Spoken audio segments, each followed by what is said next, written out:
পেলাম আমরা, যে আমার পয়সা দিয়ে অস্ত্র কিনেছি বহিঃশত্রু আক্রমণ থেকে দেশকে রক্ষা করার জন্য। আজ সেই অস্ত্র ব্যবহার হচ্ছে আমার দেশের গরিব দুঃখী অস্ত্র মানুষের বিরুদ্ধে।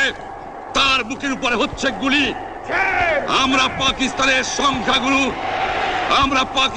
সংখ্যাগুরু, আমরা বাঙালিরা যখনই ক্ষমতায় যাওয়ার চেষ্টা করেছি, যখনই এদেশের মালিক হবার চেষ্টা করেছি, তখনই তারা আমাদের উপরে ঝাঁপিয়ে পড়েছেন। তারা আমাদের ভাই। আমি বলেছি তাদের কাছে এই কথা, যে আপনারা কেন আপনার ভাইয়ের বুকে গুলি মারবেন? আপনাদের রাখা হয়েছে যদি বহিঃশত্রু আক্রমণ করে তার থেকে দেশকে রক্ষা করার জন্য। তারপরে উনি বললেন যে আমার নামে বলেছেন, আমি নাকি বলে স্বীকার করেছি যে 10 তারিখে রাউন্ড টেবল কনফারেন্স হবে। আমি উনাকে একথা বলে দেবার চাই, আমি তাকে তা বলি নাই।